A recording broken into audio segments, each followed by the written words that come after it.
우리가 살고 있는 곳, 우리가 살고 있는 공간, 우리의 생각이 지금 머물러 있는 곳이 바로 오늘 우리들의 실제 살고 있는 집입니다. 요즘 우리들은 이 아이패드라든지 또 아이폰이라든지 랩탑 컴퓨터를 열어서 그래서 거기 인터넷을 통해서 여러 웹사이트를 뒤적뒤적 하면서 얼마나 요즘은 볼거리들이 많습니까? 그래서 저 같은 경우는 여러 교회도 이제 보기도 하고 또 날씨를 또 인터넷을 통해서 보기도 하고 또 한국 K-드라마가 재밌잖아요. 그죠? 요즘 저는 안 보고 있지만 예전에는 허준 드라마 1편부터 63편까지 제가 무엇이 어디 몇 편에는 무엇이 있는지 그렇게 교훈적이고도 재미가 있더라고요. 그래서 그것도 보기도 하고 요즘 또 운전하다가 심심하면 또 겨울 연가도 보기도 하고 그 운전하다가 보지 마세요. 저는 워낙 이제 하여튼 보면은 시간 가는 줄 몰라요. 또 어느 웹사이트에 들어가면은 또 한국에 짜증나는 그 한국 소식이라든지 여러 복잡한 국제 정세들에 우리의 생각에 관심이 가 있을 때는 우리는 몸은 토렌스에 살고 있어도 생각은 이미 다른 공간 안에 들어가서 살고 있는 겁니다.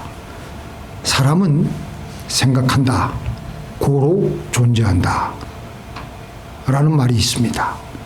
그래서 저는 그 말을 가만히 생각을 해보니까 생각이 곧 나라는 존재를 대표하는 것이구나. 우리는 생각하며 살아가는 사람들입니다. 우리의 생각이 어디에 가 있느냐? 우리의 생각 안에는 여러 공간들이 있습니다. 쓰라린 추억의 공간이 있고요. 또 좋았던 추억의 공간이 있고 어렸을 때 또 부모님들과 어디 놀러 갔다 온 기억의 공간이 있고요. 또 어렸을 때 또 외갓집에 가서 있었던 즐거운 추억의 공간이 있고요. 이런 여러 가지의 기억의 공간들이 다 있을 겁니다. 우리가 어디 공간에 가서 사느냐, 어디에 우리의 생각이 머물러서 살고 있느냐가 바로 우리의 진정한 현 거주지가 되는 것입니다. 우리의 몸은 지금 다 토렌스, 칼슨, 또 피비에 살고 있습니다. 하지만 우리의 생각은 우리가 육체적으로 거주하는 곳과는 관계없이 여러 다른 곳으로 가서 살고 있습니다. 우리의 생각이 가서 살고 있는 그곳이 바로 나의 진정한 현 거주지가 되는 것입니다. 오늘 5절, 6절 다시 한번 보겠습니다. 5절, 6절 제가 5절, 6절 제가 한번 밑에 한번 보시겠습니다. 너는 밤의 놀램과 낮에 흐르는 살과 흑암 중에 행하는 연병과 백주에 황폐케 하는 파멸을 두려워 아니하리로다. 우리가 살고 있는 세상에서는 우리가 넉넉고 가만히 있으면 흑암의 영들이 많은 불안과 두려움을 쉴 새 없이 우리의 영혼을 향해서 뿜어대고 있습니다. 원래 에덴 동산에서 하나님께서는 아담과 하와가 행복하게 살 수 있는 모든 그 조건을 다 준비해 놓으셨습니다. 그런데 아담과 하와가 마귀의 강교한 속삭임에 끌려들게 되면서 에덴 동산에서 쫓겨나게 되었습니다. 에덴 동산에서 쫓겨나니까 바로 그 순간부터 그 가시와 엉겅퀴를 직면하게 되고 또 이렇게 하나님의 품을 떠난 그들에게는 슬픔과 고통과 괴로움을 계속 직면할 수밖에 없었던 것입니다. 그래서 성경은 예수님이 오시기 전에 그 인간의 그 상태를 흑암에 앉은 상태라고 말하고 있습니다. 흑암에 앉은 백성이 큰 빛을 보았고 사망의 땅이라고 그랬습니다. 사망의 땅. 그러니까 그늘에 앉은 자들에게 빛이 비추었도다 하였느니라. 하나님만이 유일한 빛이신데 빛이신 하나님이 없으니 앞을 보지 못하고 어둠 속에 앉아서 신음하며 살아갈 수밖에 없는 것입니다. 우리가 육신의 눈으로 본다고 해서 다 보는 것이 아닙니다. 그거는 극히 일부예요. 흑암의 영은 우리를 온갖 부정적인 공간에 우리의 생각을 끌고 들어가서 살게 합니다. 그리로 끌려가면 우리의 생각은 거기에서 고통을 당하게 됩니다. 그 안에는 여러 방들 중 하나인, 예를 들어서 부정적인 방에 들어가게 되면 온갖 안 된다는 생각의 공간에 들어갔기 때문에 우리의 영혼이 괴로워지면서 살기가 싫어지게 됩니다. 그래서 마귀가 그리로 끌고 가려고 할 때는 단호하게 거부하고 마귀를 내쫓아야 돼요. 이런 여러 그 흑암의 영들이 우리를 끌고 가는 그 방들 중에서 우리가 많은 경우에 우리는 염려를 많이 합니다. 염려의 방, 염려하는 생각. 그래서 어떤 심리학자는 염려를 느린 형태의 자살이라고 말합니다. 염려하는 것은 자기 스스로 자살하는 거예요. 의사들은 위장장애의 80%는 염려와 두려움 속에서 온다고 말합니다. 염려하고 두려워하면 위장병이 거의 생길 수밖에 없다고 합니다. 심장도 뛰고 머리도 아프고 잠도 안 오고. 그래서 염려는 영어로 워리한다는 것인데 이 말은 독일 말 위리겐에서 유래가 되었습니다. 위리겐이라는 말은 원래 목을 졸라 죽인다라는 뜻입니다. 염려의 방에 들어가서 우리의 생각이 살게 되면 우리는 목조임을 당하듯이 고통을 당하는 것입니다. 많은 재산 가진 사람들이, 또 이름이 많이 알려진 사람들이 종종 자살을 하는 경우를 우리는 접하게 됩니다. 그들이 이 땅에서 의리의리한 맨션에서 살고 좋은 차를 가지고 있으면서 휴가도 즐기고 물질적으로 풍요롭게 살면서 사는 그들의 모습을 보고 우리는 그들이 행복할 것이다, 얼마나 행복할까라고 생각을 합니다. 그런데 아무리 그런 데서 살아도 그들의 생각이 하나님 품을 떠나서 광야에서 살아간다면 그는 여전히 남이 알아차리지 못하는 고통에 시달릴 수밖에 없습니다. 독일에 부자였던 사람이 있었습니다. 아돌프 메르클이라는 사람이 있었는데 제약회사, 시멘트, 철도 관련 기업들을 소유한 독일의 재벌이었습니다. 자산은 수십억 달러에 이르렀고 세상이 보기에 그는 너무나도 세상 사람들이 부러워할 만한 그런 사람이었어요. 그런데 2008년 금융위기 이후 그의 기업들이 큰 압박을 받게 되었고 그는 그 무게와 절망을 이기지 못하고 2009년 결국 생을 마감했습니다. 그를 둘러싸고 있는 철통 같은 경비가 그의 재산과 집은 지켜줄 수 있어도 그의 마음과 생각을 지켜주지는 못했습니다.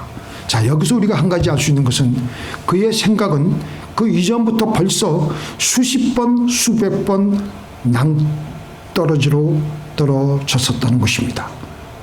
그의 생각이 가 있었던 그곳으로 그의 몸도 따라서 실제로 그렇게 따라 죽었던 것입니다. 우리가 살고 있는 현 주소가 어둡고 칙칙하고 부정적인 곳에서 우리가 살고 있으면 우리의 현실도 그렇게 되어갑니다. 우울증에 걸린 사람들이 살고 있는 물리적인 그들이 살고 있는 집을 한번 가보면 청소는 안 돼 있고 사방이 우중충하고 이게 뭐냐? 그 사람이 그 이전부터 우울한 생각을 하고 있는 대로 그렇게 현실도 따라가고 있다는 겁니다. 지금 나타나 보이는 이 환경에 우리들을 둘러싸고 있는 환경적인 세계는 다 우리의 이미 이전에 우리가 살고 있었던 우리들의 안 보이는 생각의 세계의 일부입니다. 어떤 세계에서 이미 우리는 살고 있었기 때문에 지금 이렇게 육신적으로 현재 우리는 살고 있는 겁니다. 그래서 내가 내일 어디에서 물리적으로 살아갈지는 오늘 나의 영혼이 어디에서 살아가고 있느냐에 달려있는 것입니다. 그리고 이제 중요한 것은 우리 영혼이 지금 내가 어디서 사느냐를 결정하는 것은 우리의 생각이 지금 어디에 가 있느냐, 우리가 무슨 생각을 하느냐인데, 이것을 결정하는 것이 바로 우리 입술에 중얼중얼 거리는 말이라는 것입니다. 우리 입술이 우리 영혼의 주인은 아니지만 우리 영혼의 생각의 관문입니다. 무엇을 반복해서 말하느냐에 따라 그 생각이 우리 안에 들어오게 되며 머물게 됩니다. 내 영혼이 어디에서 머물려고 하는 처음 시작은 그래서 우리의 입술에서부터 시작이 됩니다. 염려를 중얼거리면 생각은 염려의 방에 머물게 되고, 두려움을 중얼거리면 생각은 두려움에 거하게 되고, 그러나 하나님의 말씀을 중얼중얼거리고 묵상하게 되면 생각은 하나님께로 옮겨지게 되고 하나님 품 안에 머물 수 있게 됩니다. 입술로 말씀을 내내는 그 순간 우리의 영혼은 하나님 품에 거하게 되는 것입니다. 그래서 하나님의 말씀은 그토록 우리에게 하나님의 말씀을 가지고 어떻게 하라고요? 어떻게 하라고요? 묵상하라고 그랬습니다. 묵상이 뭐예요? 중얼중얼거리는 거예요. 여호수아 1장 8절에 보니까 이 율법책을 내 입에서 떠나지 말게 하며 주야로 그것을 묵상하며 그 안에 기록한 대로 다 지켜행하라. 그리하면 내 길이 평탄하게 될 것이며 내가 형통하리라. 복 있는 사람은 악인의 길을 따르지 아니하며 죄인의 길에 서지 아니하며 악인 오만한 자의 자리에 앉지 아니하고 오직 여호와의 율법을 즐거워하며 주야로 묵상하는 자로다. 묵상이라는 원어의 뜻은 중얼중얼거린다는 겁니다.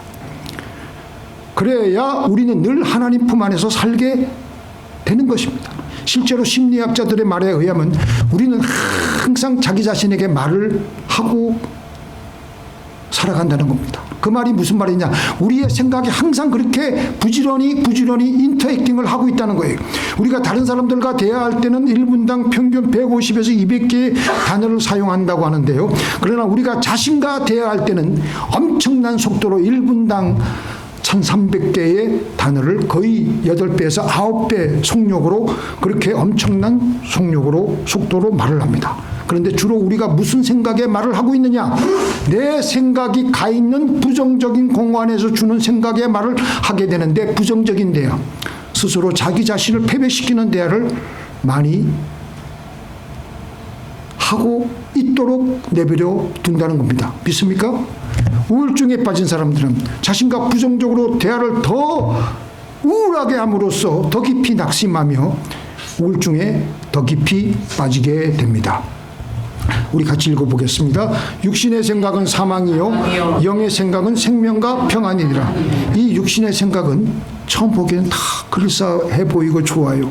우리의 육신적인 욕구를 채워주기 때문에 우리는 거기에 집착이 될 때가 있습니다. 세계 정치, 한국 정치 뉴스에서는 우리의 관심과 흥분을 끌며 분노를 유발시키고 불안을 유발시키고 정의감 같은 강한 감정을 자극하고, 이런 막 그냥 혈기가 막 오르잖아요. 알고 있어야 된다, 깨어 있어야 된다. 유튜브에 끄는 뭐죠? 좌우지간 거기에도 끼어 있어야 된다. 그냥 압박을 우리에게 주면서 우리들의 관심을 이끌면서 그걸 보게 해요. 그러면 유튜브들의 수익도 올라간답니다. 엄청나게 돈 번대요. 그래서 잠깐 우리가 거기에 빨려가지고 보다가 보면 몇 시간이 통째로 날려가 버려요. 옛날에 뭐 드라마 보는 것 이상으로 그렇게 파묻히면서 우리의 생각이 그곳에 머물러 있게 되고 우리의 마음은 지쳐갑니다. 정치 뉴스는요, 특별히 의견들이 서로 틀리고 커 보이고, 근데 우리가 바꿀 수 있는 건 하나도 없어요. 그 그 이런 일이 계속되면서 마음은 자연히 무력해지고 쓸데없이 긴장하며 머리는 바쁘게 돌아가는데 마음은 계속 무겁고 기쁨은 줄고 분노나 허탈감만 남고.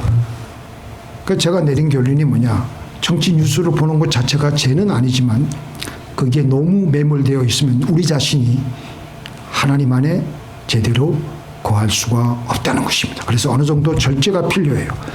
누가복음 15장에 탕자의 비유에 보면 둘째 아들이 멀리 타국으로 자기 아버지에게 자기에게 돌아올 분깃을 미리 달라고 해가지고 챙겨서 멀리 타국으로 나갔습니다.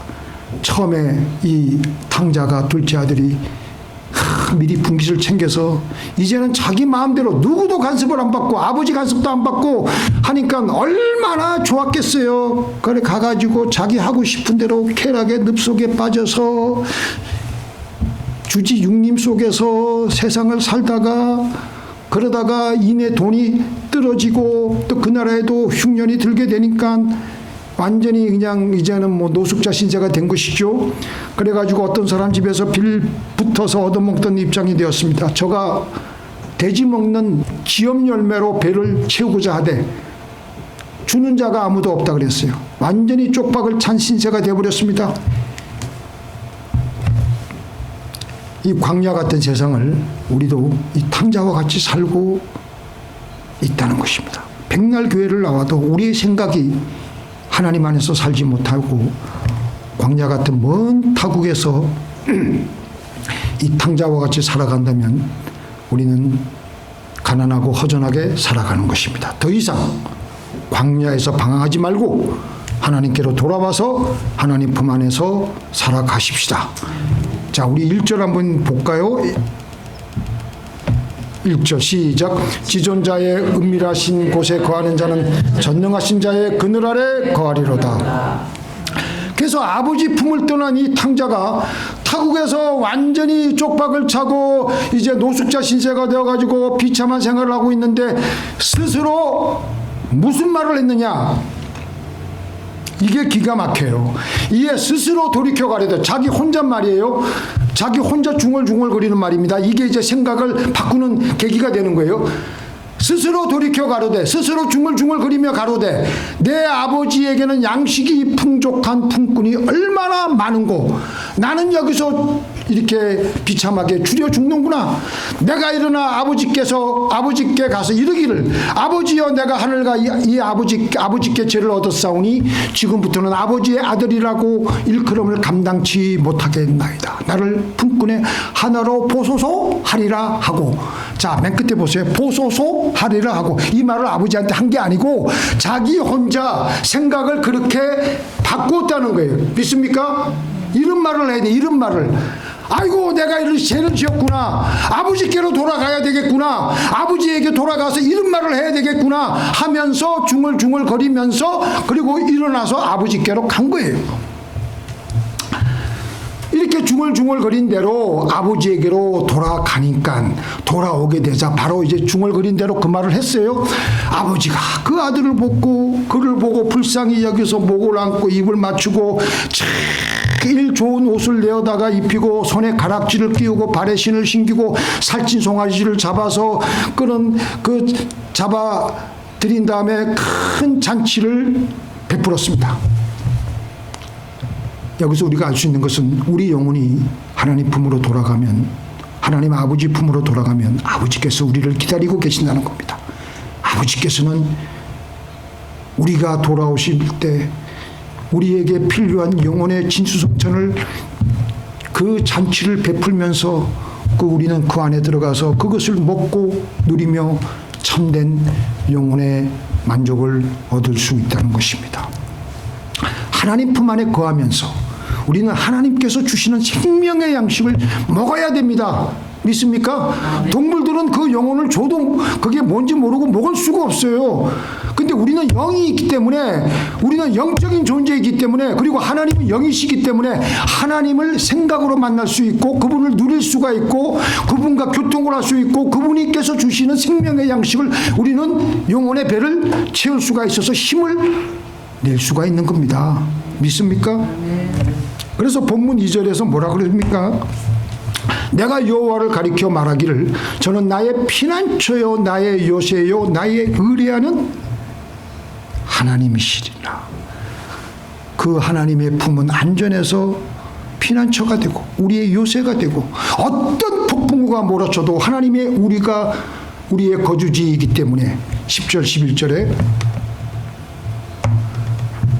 하가 내게 미치지 못하며 재앙이 내 장막에 가까이 오지 못하리니. 11절에 제가 읽어드릴게요. 저가 너를 위하여 그 사자들을 명하사 내 모든 길에 너를 지키게 하심이라. 광야길을 행진하는 이스라엘 백성들을 위해서 하나님께서는 성막이라는 생명의 공간을 만들어 놓으셨습니다. 모세를 시켜서 구체적으로 하나님께서는 이 성막 짓는 작업을 하게 하셨어요. 먼저 성막을 보게 되면은 동쪽 문으로 돌아가서 제가 이제 동쪽 문은 맨 오른쪽이에요. 성막 동쪽 문으로 지나면은 그 사각형이 있죠. 그게 이제 노제단이고 번제단이라 그러는데 노제단이 있고 그 다음에 중간에 동그란 게 물두명이 있습니다. 그 다음에 해막문 안으로 들어가면은 일곱 금촛대가 나옵니다. 그리고 그 안에 떡상이 있고 그 다음에 분향단이 나오고요. 그 다음에 맨 또 따로 구분해 놓은 지성소가 나옵니다. 지성소 안에는 뭐가 있다고요? 법궤 안에는 어떤 거 세 가지가 있어요? 아론의 쌍난 지팡이, 또 만나, 또 그 다음에 십계명의 두 돌판. 자, 법궤 안에는 뭐가 있어요? 아론의 쌍난 지팡이, 십계명의 두 돌판, 만나가 들어있습니다. 다시 처음으로 돌아가서 이 노제단에는요, 성막에 들어가기 전에 제물의 피를 흘려야 되는데 짐승의 각을 떠서 태울 제단을 가리키고 있는 거예요. 바로 이것은 우리 영혼이 하나님 품으로 들어가면 우리 주님이 나를 위해서 십자가에서 죽으신 그 사건을 거기서 우리는 영혼의 안식을 얻어야 돼요. 이곳에서 우리의 생각은 마음껏 한껏 하나님께 찬양을 드리고 십자가의 보혈을 찬양하고 하나님께 감사하고 그렇게 하나님 나의 모든 죄를 그렇게 해서 대속해 주셨군요. 그러면은 이 세상 때문에 이 세상살이에 배신당하고 여러 가지로 힘든 문제, 우리의 마음의 저주와 사망의 영에 짓눌려 있던 우리들의 마음이 서서히 해독이 되어지며 우리의 마음이 깃털같이 가벼워집니다. 이렇게 우리의 생각이 성막 안에 있으면서 생명의 힘을 공급받아야 됩니다. 우리는 이렇게 지원받은 존재예요.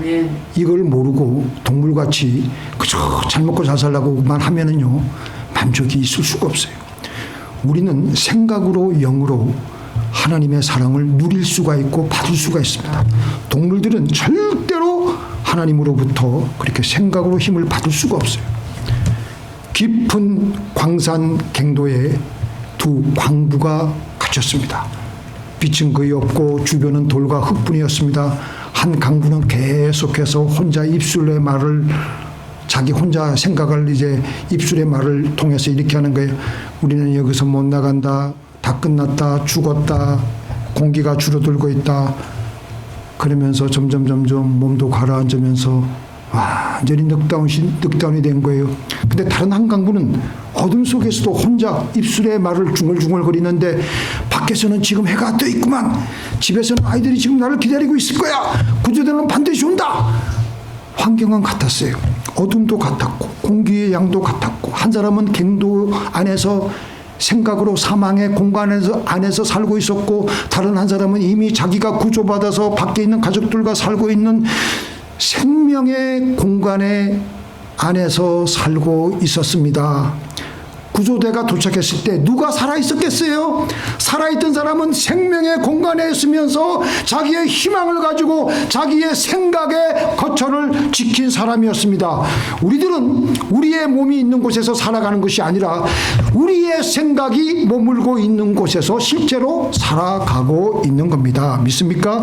우리의 생각이 머물고 있는 곳으로 물리적인 현실은 따라오게 되어 있는 겁니다. 오늘 본문 5절에 보니까 이 세상에 본문 5절을 다시 한번 볼까요? 5절 같이 시작. 흑암 중에 시작.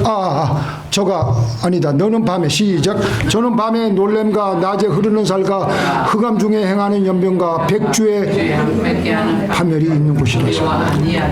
이 세상이 그래요. 우리의 생각이 하나님 품으로 벗어나면요, 놀램과 낮에 흐르는 살과 연병과 백주의 황폐케 하는 파멸의 생각이 우리에게 마구 걷잡을 수 없이 들어올 수밖에 없는 거예요. 그래서 우리는 하나님 안에서 살아가도록 해야 됩니다. 하나님의 생명의 공간으로 가서 살아야 우리는 안전하게 살아갈 수가 있는 것입니다. 그래서 이렇게 성막 안에서 안식을 취하고 힘을 얻었던 모세가 시편에서 유일하게 적어놓은 시편이 90편인데 이렇게 말을 합니다. 뭐라고 말을 하느냐? 같이 시작. 주여 주는 대대로 우리의 거처가 되셨나이다. 목소리가 너무 작으니까 좀 크게 시작. 주여 주는 대대로 우리의 거처가 되셨나이다. 이 말이 무슨 말이냐? 하나님이여, 하나님께서는 대대로 우리의 거처가 되셨나이다. 대대로 우리가 살아온 집이었습니다. 이 말이 무슨 말인지 이해가 돼요? 이해가 안 되시면 동물적인 사고방식이 아직 갇힌 거예요. 우리는 영이 있는 존재이기 때문에 이렇게 말할 수 있는 거예요. 주여 주는 대대로 우리의 거처가 되셨나이다. 지금 물리적으로 육체적으로 모세와 이스라엘 백성들은 지금 어떤 상황이었어요? 광야를 지나고 있었습니다. 황량한 광야를 지나가고 있었습니다. 광야라서 물이 없었고요, 제대로 된 음식이 없었고요, 그리고 때때로 모세에게 온 백성들이 달려들어 가지고 이놈의 새끼 저놈의 새끼 하면서 나가 죽어라 그러면서 그냥 막 대들고 하나님을 원망하던 그런 암담하던 시절을 지나고 있었던 모세였습니다. 그런데 모세는 생명이신 하나님을 누리고 있었기에, 생각하고 있었기에 모세는 하나님이여, 하나님이 대대로 우리의 집이십니다. 하나님이 내가 살고 있는 곳입니다. 하나님이 내가 살고 내가 먹고 내가 안식을 지금 누리고 있는 곳입니다 라고 했던 거예요. 이렇게 하나님 안에서 살아가니까 이스라엘의 지도자가 되는 게 모든 힘든 게 아니에요. 그 완악한 중동 사람 중에서도 더 완악한 이스라엘 유다 백성들을 끌고 나와서 이것들을 인도하려니까 얼마나 스트레스를 많이 줬겠습니까? 이 모세도 그 중에 한 사람이지만 지도자가 돼가지고 이것들을 이끌고 가보려고 하니까 얼마나 스트레스를 많이 받았겠어요. 아무리 세상이 힘들고 괴로워도 이 생명이신 하나님 품 안에만 있다가 나오면 세상 독이 씻겨져 나오고 시원해지며 새 힘을 받는 것을 모세는 체험했기에 이런 고백을 한 것입니다. 그래서 위대한 설교가 스펄전이 아무리 우리의 세상이, 우리의 삶이 괴롭고 힘들더라도 하나님을 보는 깊고 깊은 바다에 잠길 때 편히 쉬다가 나오는 사람처럼 기운이 나고 생기가 돌 것입니다. 우리 지금 다들 어디에 살고 계십니까? 아직도 교회만 나가면은 우중충한 곳에 살면서 괴로워하고 우울해하고 힘들어하고 계실 것입니까? 아직도 그곳에서 못 빠져나와서 온갖 스트레스를 다 당하고 계실 것입니까? 그곳에서 우리는 빠져나와야 됩니다. 어떻게? 우리의 입술의 말부터, 자기에게 하는 말로 우리는 생각의 거처를 하나님께서 마련해 놓으신 생명의 공간으로 옮겨와야 됩니다. 그곳에서 하나님께서 주시는 생명수를 먹고 힘을 내어서 우리의 마음을 시원하게 하여서 맑고 밝고 환한 곳에 살면서 이 세상을 하나님의 뜻이 임할 수 있도록, 하나님의 나라가 임할 수 있도록 해야 되는 것입니다. 또 가만히 있으면 안 돼요. 그게 바로 이 땅에서 우리의 사명인 것입니다. 기도하시겠습니다.